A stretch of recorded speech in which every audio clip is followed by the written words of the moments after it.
Today's show is all about becoming a doula and things that you may want to evaluate before you dive right in. Birth work brings a lot of us to becoming a doula, and there's some things that we can look at early on to kind of evaluate what's going on in our life so that we can be the doula that we want to be. You will hear us reference our Doula Education Series, which we have a new one coming up in the springtime, where we help you get your business foundation set up, as well as thinking through all the different parts of becoming a doula, as well as self-evaluation, improving who you are as a person so that you can start your business with sure footing. It's made a huge difference in a lot of doulas' lives. We absolutely love teaching it, and we hope you can join us when that comes up. The link will be in the show notes. Let's get started. Welcome to the Birth Education Center podcast, hosted by myself, Care Messer, an entrepreneur, birth educator, and doula. My team and I want to help you discover your options in birth and postpartum, how to find your voice, and how to use that voice to navigate our maternal healthcare system. You and your baby are not just a number. This information includes doulas too. Now let's get started. Today's show is about wanting to be a doula. And a lot of our birth experiences bring us into doula work, or we have a horrific birth experience. We want to save everybody. We had an amazing birth experience. We want to save everybody. Or we've just always thought about birth work. And now it's the time because our kids are getting older or whatever. So we want to kind of talk about what doula life can look like, because I think we have a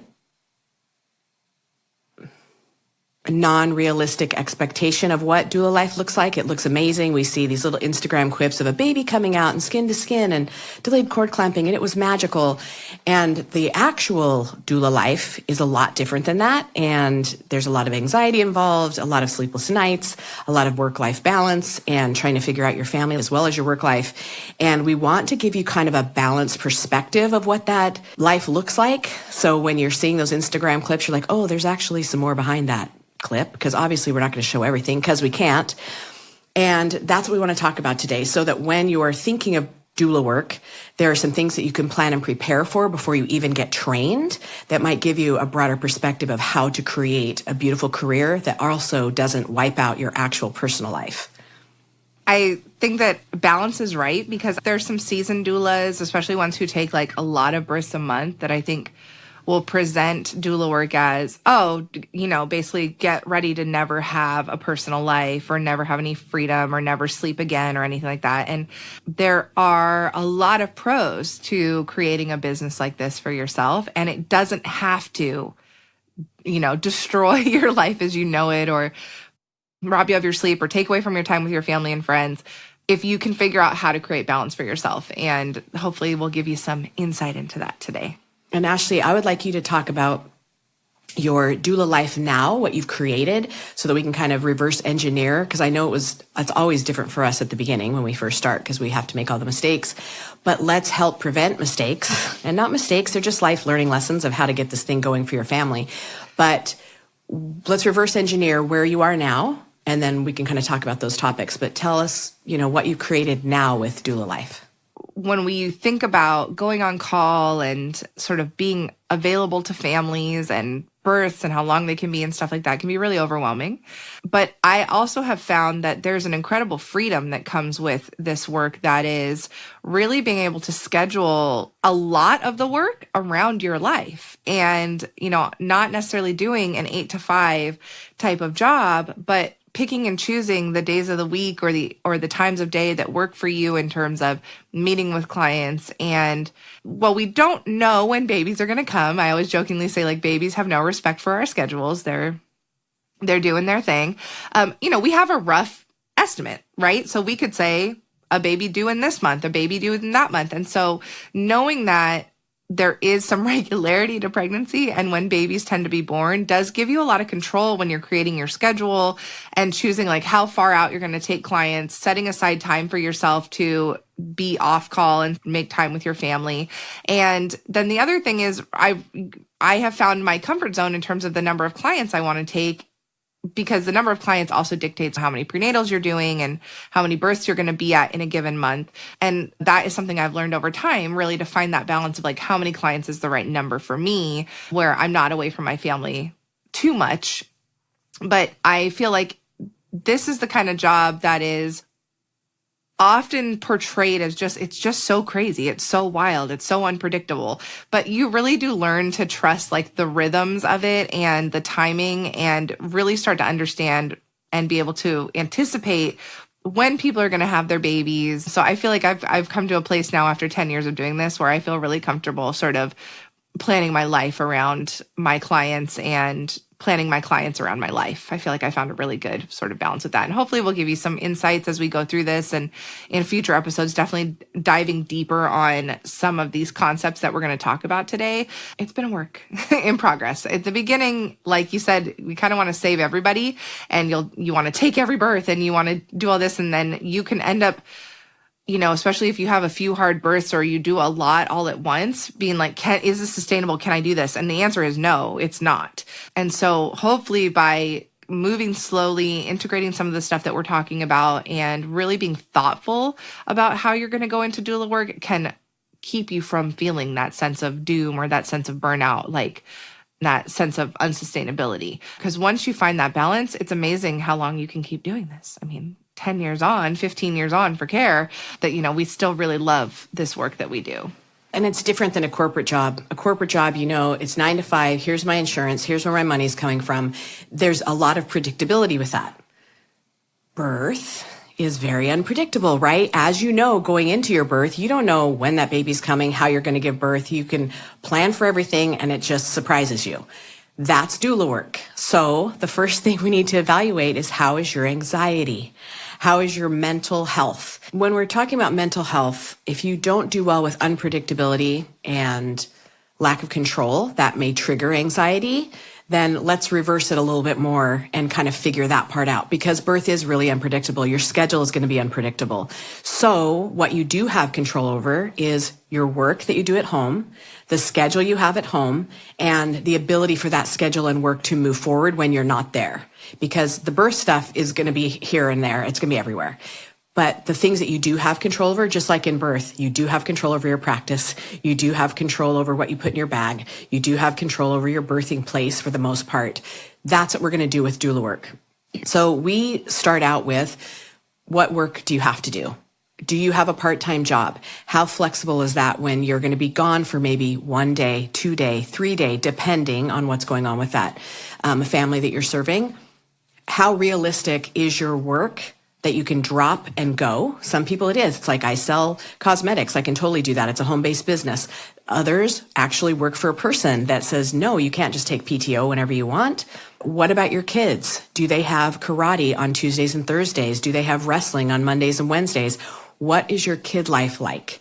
And if you have a toddler, because a lot of us come in right after we have our baby and we're done nursing and we're so excited, what does that look like for who's going to be taking care of your kid? Can your kid be left alone for long periods of time? Are they bottle fed? Are they food fed that people can take over that? Do they have special needs that you need round the clock care for? Because that has been really tricky for me in my early years. Luckily, my husband was around and he did that. But what time do you actually have available to do prenatal visits? Do you only have Wednesday nights? Do you have Wednesdays and Fridays? Do you have a Saturday morning? You need to evaluate what's already going on in your family, because birth will disrupt that. So, okay, I actually only have cheerleading practice on Wednesdays. So I have 4 nights a week potentially where I could do prenatals, and I can do Sunday afternoons. Find out what's going on in your life that you could control, and that's going to help relieve a lot of that unpredictability and that unknowing. Exactly. And I think when you can kind of set yourself up with a foundation of letting go of what is not for you to control and controlling what you can, that's life, right? I know I try to really impart to my kids and work on myself, which is controlling what we can and letting go of what we can't. I think that makes you a much better doula, and it takes a lot of the pressure off of you to feel like you have to make everything perfect, that you have to serve everybody, that you have to bend to everybody else's schedule and all that. It will create such a deep sense of anxiety and stress and foreboding to feel like you can't be enough for everybody. But when you can think ahead of time of like, here's what my boundaries are going to be, which we will talk about, and here's what I can contribute, and here's the time I am available, and just work within those parameters, you're enough. That's enough. You can give enough. And that's something I feel like we hit really hard in our doula series, being enough and being accepted and being enough for the right people and giving enough without draining yourself. And I think that that's something that, doulas really need to learn. We get into this because we are people who are naturally pulled towards serving others, like you have to be in this work. And we're not so good at putting our oxygen mask on first. We will let the overwhelm completely drain us because we just want to serve everybody and help everybody and bend to what everybody else needs. That doesn't make you a better doula. That makes you an exhausted doula that will not be able to sustain this work. Well, and a lot of us are people pleasers. We come in with no boundaries because people pleasers usually have no boundaries, and we're learning that from scratch. We're starting to figure out, wait a minute, I can't say yes to everybody and keep my family afloat and my friends afloat and my relationships afloat, because birth work can suck you dry if you don't have those boundaries set in place. We're going to talk about that a little bit, but understanding that like attracts like. And this work does attract people-pleasing, people that want to help people and people that have good intentions for service, but we don't take really good self-care of ourselves. And that is one thing that when we learn that in doula work, oh my gosh, it transforms everything. Our relationships with our family members, our relationships with our friends, and most importantly, the relationship we have with ourselves.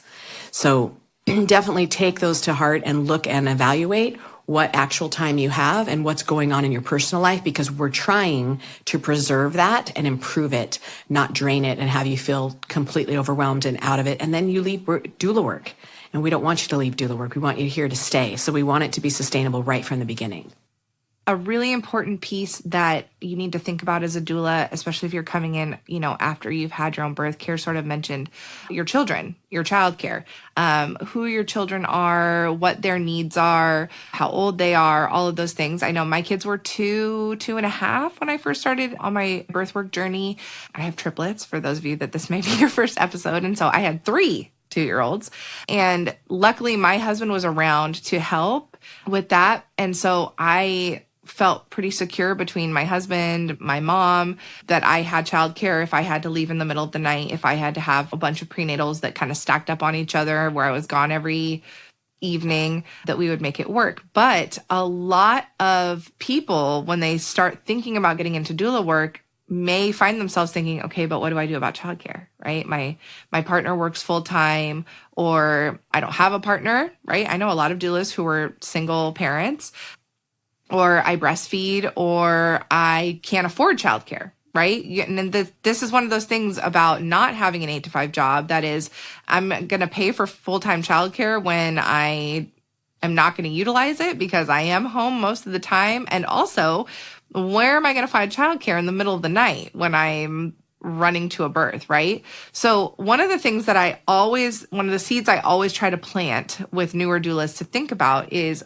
finding other doulas in their community who also have children, because you can set up childcare trading with each other where you're not necessarily paying each other outright for watching each other's children. You're paying in trade. So when you go to a birth, they watch your kids for you, help get them to school, or just take care of them if they're littler.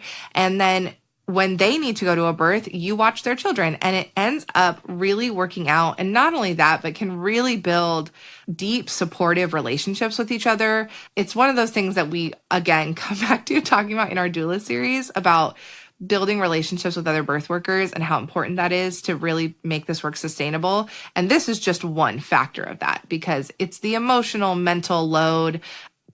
You don't understand it unless you do the work, right? So you could go home and talk to your partner about it or talk to your other friends about it, but they don't understand if they're not in doula work. And so doing childcare trade with other people that aren't in doula work is hard too, because your schedules are not going to be the same and their needs are not going to be the same. But if you can find other doulas who know what you're going to be doing, are also on call, who also need to leave in the middle of the night, that you have that person you can call that can, hey, I'm going to leave for a birth. My husband will be here till 6 a.m. Can you come pick my kiddo up at 6 a.m.? Yep, I got him. I'll come get him. I'll put the car seat in my car. That kind of thing is absolutely invaluable. And it's one of those amazing things that I got to witness working in San Diego over the first 10 years of my career. was seeing these relationships that doulas built with each other and their support and the relationships their kids had because they were basically raised together. And it was a really special thing to witness that really can take that burden off. So it's something to think about as you're starting your doula career, that establishing relationships with other doulas is more than just community, friendship, blah, blah, blah. It can literally be a lifeline to childcare support. I think too, when you're first starting out, when you take a birth in January, that other doula you're trading with takes one in February, you take one in March. It is so much easier to both of you to try and figure things out where it's every other month you have a client. Just think ahead to that, because a lot of times in some of where you guys live, there are no other doulas. You're solo. So do you have church friends that you're asking to swap with? Do you have neighborhood friends? Your kids come first. Bottom line, your kids come before everybody else's family. And I think that's one of the trickiest things we have when people come through our stuff is, I want to get into birth work so bad, but they're still a new nursing mom and they've taken their doula training and they're so immersed and excited about it. But reality is your baby comes first, and people will always be having sex. I promise there will always be clients to have. People are always having sex. So you will be able to postpone it a little bit. I had one woman come through, her child was 4, and she goes, I've been waiting 4 years to get into doula work. And she said, I'm looking at kindergarten in 6 months. And so she was rushing to do as much stuff as she could, but she had been reading all the books. She'd taken a childbirth education course to certify in that. She'd been doing birth work, just hadn't been getting paid for it yet, but had been building her skill set and her repertoire of information during that whole 4 years. So there's still birth work you can do, and there's still certifications that you can take, and there's still movies you can watch and books to read, podcasts to listen to. Don't think that because you can't start attending births that everything has to stop and you feel exhausted about it, wanting to be there so bad. There's always work for you to do. There's always support. You can be helping other doulas with childcare while you're home with your kids. There are things you can be doing. But don't ever let that make you feel so depressed and so sad because you're longing for it, because you can still get involved. Exactly. One of the things that doula work makes you do is plan fully ahead for vacation time off work, all that kind of stuff. Because if you don't have a handle on your schedule, it's going to bite you in the butt. So looking ahead for back to school nights and special assemblies if your kids are in school, what kind of holiday time are you going to be taking off 2 weeks for Christmas because you're going to Illinois to see your family? That's important as to when you can be taking due dates. So getting in the habit of keeping a calendar, whether it's manual like Ashley does and carries it around everywhere she goes, which is awesome. I can't do that anymore. So mine's all on my phone. So if my phone ever dies, I'm screwed. But figuring out what works for you as far as calendaring and getting in the habit of that if you're not. If you're a fly-by-night, you're going to miss something. I keep track of everything now because I never know what's coming up. And if I can see it on the calendar, it doesn't get missed. If it is not on the calendar, it's going to get missed. Besides your home life, birth work keeps you super busy. So get in the habit now of looking ahead like, hey, next summer we want to go to Milan for a month. I don't know who does that, but how awesome to go to Milan for a month. Put that in your calendar. This is my last date I can take births, and then we're coming back and I'm going to need a week for recovery, and I won't be able to take births till then, and then who's going to be my backup? Like, there are things that you can start practicing ahead of time before you get into birth work and have a handle on so that it's not a stress. It's so important. It is so, so, so important to schedule time off for yourself. So we're talking about doing it, learning about using a calendar and planning ahead. And I know there are doulas out there who will be like, but I'm never going to take time off. I'm always going to take births around the clock. And I don't have to worry about that. Like, I'm going to make sure my schedule is open because I want to take births. You won't last. You will not be able to last doing this if you do not schedule time off for yourself. Doula work is more than just being at the birth, right? It's being on call. It's being available to your clients for texts and phone calls and all of that stuff. You need to make sure that you are looking 6 months down the line, a year down the line, whatever, and thinking, how many periods of time will I need to have rest and relaxation off call to make this work sustainable for me? I would plan minimally 2 weeks a year that I would be like, we're doing a vacation or something. I'm taking this chunk and we're doing that. My kid's birthday is right after the holidays, so I would always plan The week before Christmas, the week of Christmas, and the week after Christmas, those 3 weeks are off limits. I will, if I have clients due in February, I will, of course, answer their text messages, but I'm not on call to go to anybody's birth during that time because I need that time off call. I need to be able to turn my phone on silent in the middle of the night because nobody's imminently having a baby. I need to know that I can have my kiddos Christmas morning and birthday party uninterrupted by a baby. And that's very important for me mentally and emotionally to be able to continue doing this work. So when we're saying look ahead, plan ahead, we're not just saying know what your calendar is. We're saying make a plan to set time aside for yourself and your family, or you will not do this for more than a few years. Because if you're just continuously going, every single month you have a client or 2 or 3 or however many, and you're never taking a break, you're constantly having to scramble to find a backup when, last minute this concert came up and I really want to go and I need to find a backup and blah, blah, blah. You will not be able to continue doing this. You are going to burn yourself out. So again, going back to the first part of this conversation where we talked about mentally and emotionally putting your oxygen mask on first, you cannot pour from an empty cup. And if you are not building time into your year of work for yourself and for your family and for your friends, this work will be unsustainable for you. And I think that leads us into boundaries. Boundaries. Oh, boundaries. Not only could we do 20 episodes on boundaries, we will. And workshops, etc. Well, first we have to understand what boundaries are. And boundaries are not, everybody's crossing my boundaries. Boundaries are something you set for yourself of how you're going to respond to a situation. So let's just keep it simple right now and just talk about time boundaries, because even as an educator, when my parents are sitting on the toilet at 2 a.m. and they're Googling something, they send me a text at 2 a.m. because they're thinking about it right then. And as an encapsulationist, right, I'm on call for placentas. I may not be on call for births, but I'm on call for placentas.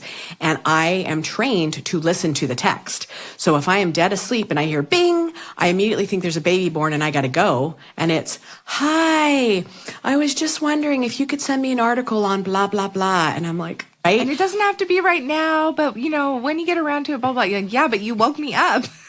Now I'm awake because I think the vagina just released a baby somewhere. So having those boundaries set, which when I do teach, I say, hey, I have normal business hours when you need to text me, 9 to 5. If it's a weekend, 9 to 5. If it's an emergency, yes, text me. I'm happy to help. However, I'm on call. I'm always awake when I hear the ding of my phone. Like a lot of people put their phone on silent at night. Awesome. How do they do that? I don't know. I have not had my phone on silent for 15 years.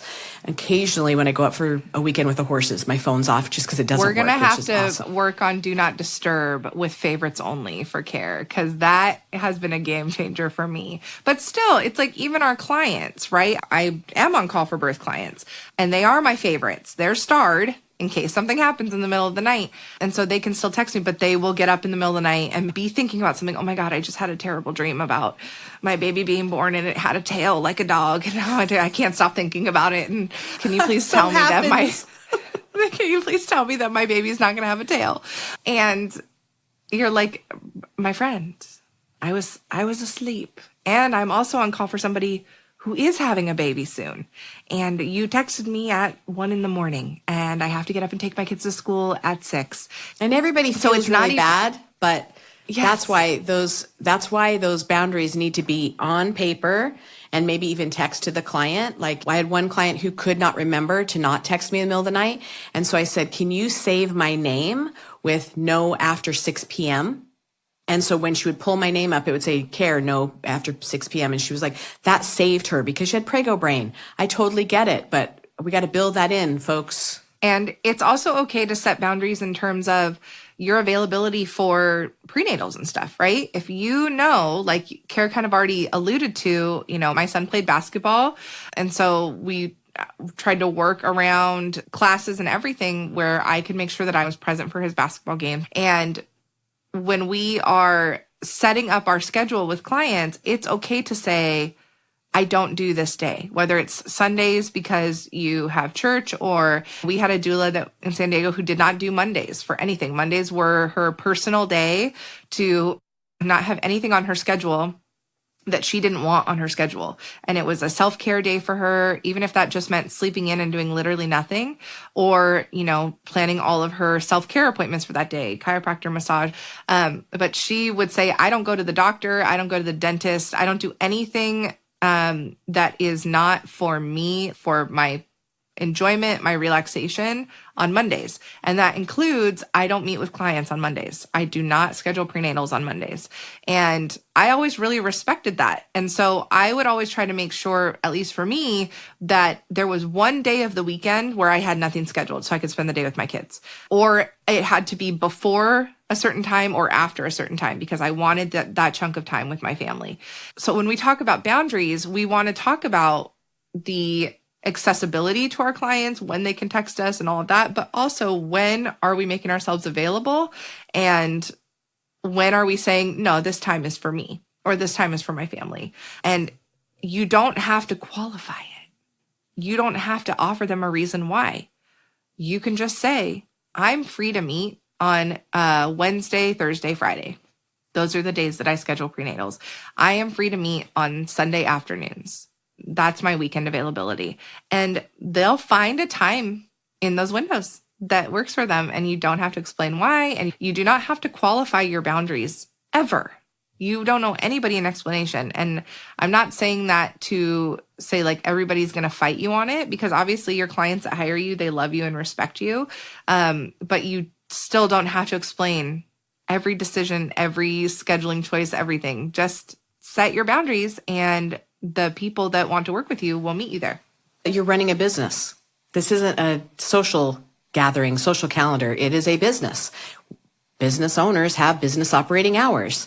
And you're right, please don't qualify it. And the more you get used to this, the better and easier it's going to get. But when we come from a place where we don't have boundaries and everybody just takes advantage of us, and now we're starting to set boundaries in place, it gets really awkward, and it feels more awkward than it actually is, because it's just having conversation and taking care of yourself.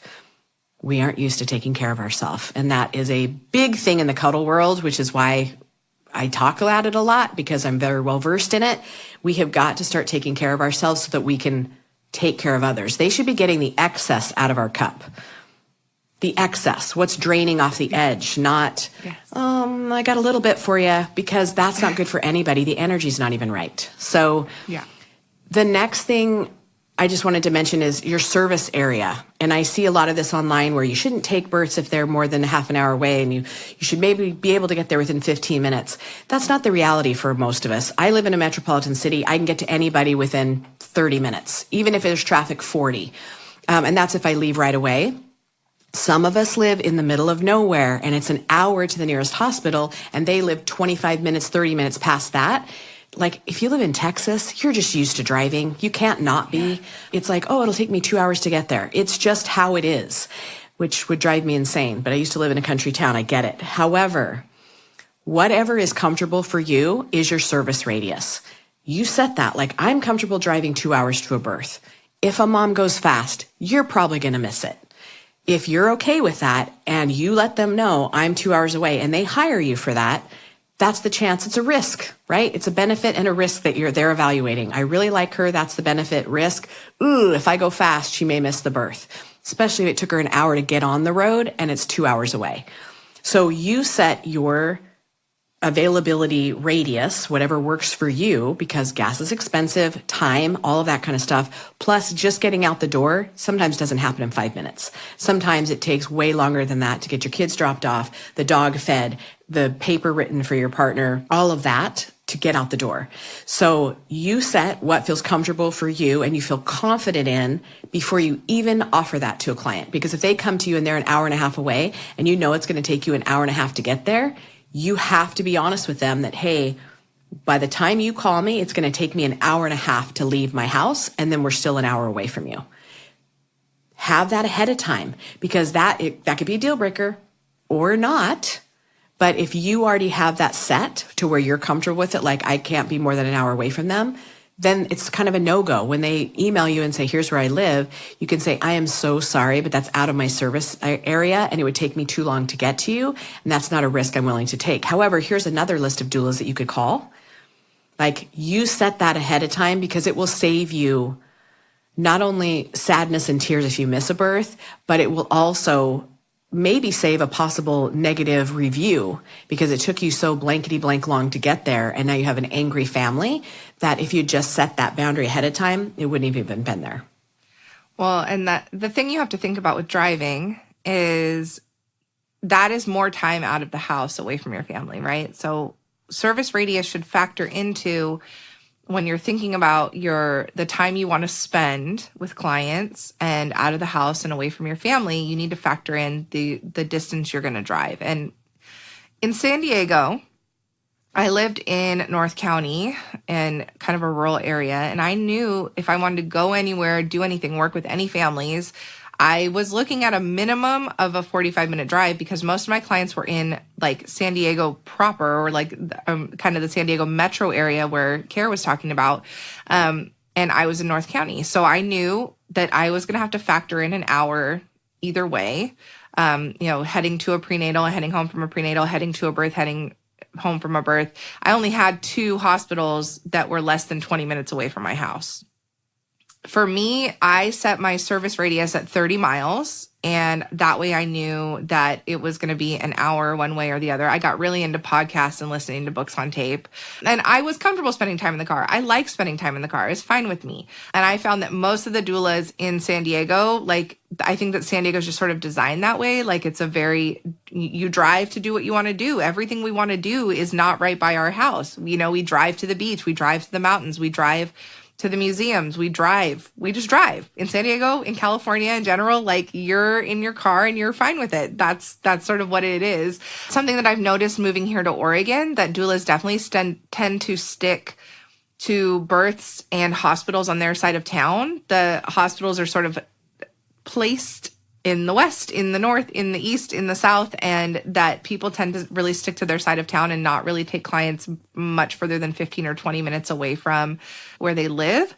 And everything's just a lot closer together here. And so it's something that I'm getting used to, that clients aren't looking for doulas that are far away from them. They want a doula that's only 15 minutes away from them, and that doulas are not looking for clients that are much further than 15 minutes away. And that's just sort of the lifestyle here.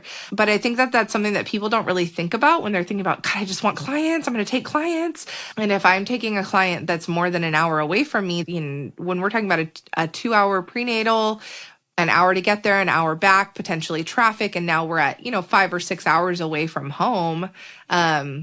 Is that sustainable for you? And I always tell people, consider their home more than the facility they're birthing at. You're going to the facility one time. You're doing prenatals at their home multiple times throughout the pregnancy. That is much more of a drain on your gas resources and your time than the hospital itself. And that's a mistake I hear new doulas make all the time. That is like, I don't want to go to this hospital because it's really far away. Okay, but where does the client live? Did they live closer to you? Your hourly wage, right? Yes. That takes cost per hour way on the other side of things, because you're 5-6 hours per prenatal or visits or interviews or all of that kind of stuff. Because it's very rare that a pregnant woman is going to say, hey, why don't we meet halfway at a Starbucks and do a prenatal? And you don't want to do a Starbucks at a prenatal, right? Interview, not a prenatal. You want to be in their home, figuring out how you're going to labor there, all that kind of stuff. So that is exactly. It's a big one to figure out. And at first, we want to take every client. Like, it's just client. Someone's called me. I'm so excited. But you have to start out calm. Take a breath. Everybody's having sex. You will not run out of people. I promise. The right one will come to you that fits comfortably into your lifestyle, fits comfortably into the pattern that you've set up. There will always be families to serve. Always, always, always. And if you take everybody, no matter what, you'll burn out, because sometimes they're not the right fit. And it doesn't mean just because they live far away. It means it's because they're not the right fit, for either one of you. But you take them and then it doesn't go well, and you could have avoided all of that. And then you're feeling bad about yourself. They don't like you.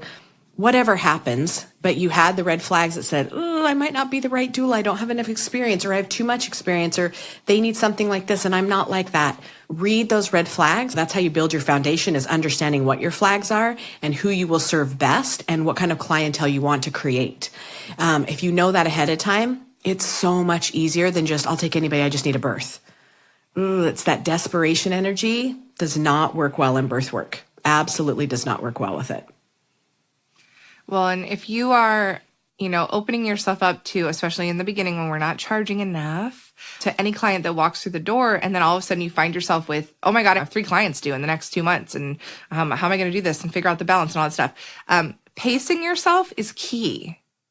I know you want to jump in and you want to save everybody, you want to do every birth, and you want to get the ball rolling. You don't need a full client load to start. In fact, you would be doing yourself and your clients a disservice to take a full client load right from the jump. Pace yourself. Plan on 1 client a month, or even 1 client every other month to start.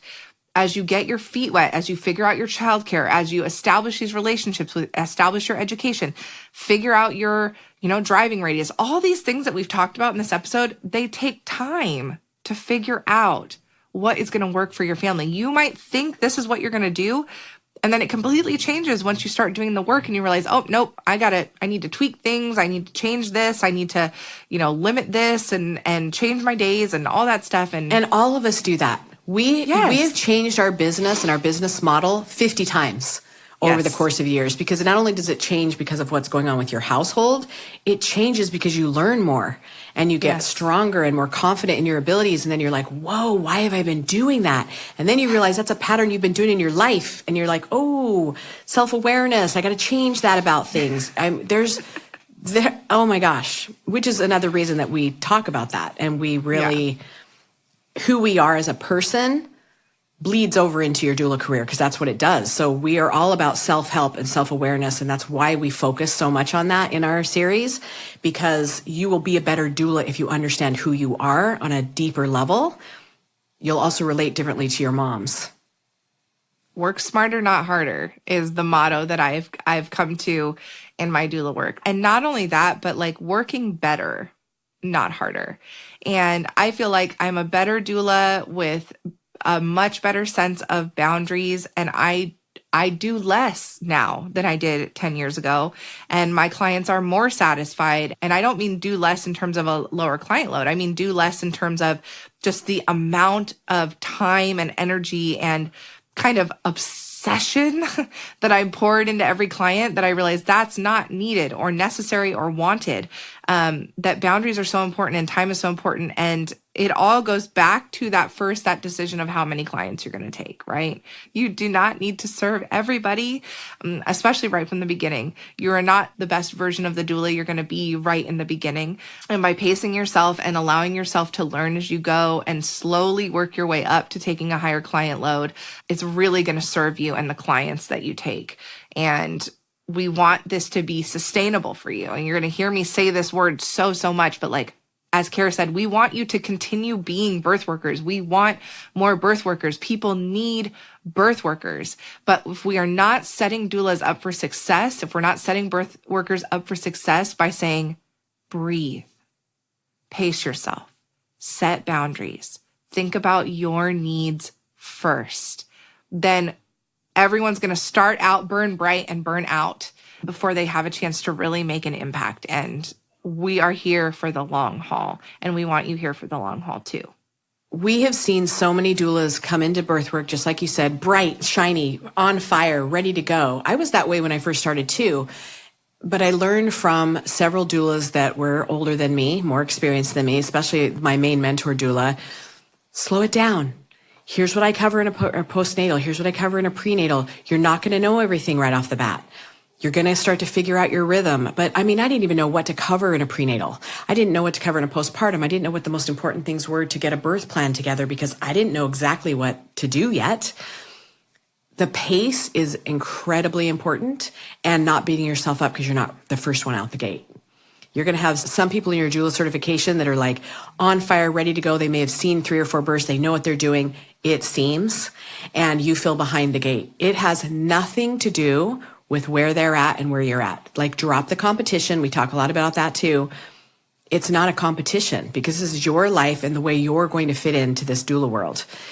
It can be the most beautiful, self-sustaining, self-rewarding career that you have, which helps so many people, but not if you're burning out, feeling less than, and anxious all the time.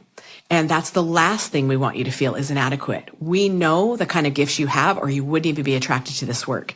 And I will also say, sometimes you come into the work to do your own work, maybe your shadow work, maybe stuff that you didn't know was happening and like bubbling up under the surface. And you work through that, and then you never go to a birth again. But you've built beautiful relationships with people. You've understood more about yourself, which is only going to make you better in your own life. You don't have to be in birth work for the rest of your life. Sometimes it's about self-discovery and figuring out what you were needing or lacking, and you discover it in birth work, and then you leave. We still want you for that time, but we want you to be feeling loved and accepted and working through things at a pace that's sustainable for you so that you can build the relationships and the connections that you need in order to heal or whatever you're here for. Exactly. As you're considering doula work, scan through this episode again, take notes, evaluate what's going on in your life so that you can be the doula that we know you can be. And we'll see you next week. Bye. Thanks for joining us today. And remember, it's your body, your choice, and finding your voice is your power. Be sure to subscribe to our YouTube channel, follow us in all the places, and go to birtheducationcenter.com for our blog and more online education classes. And we'll see you next week.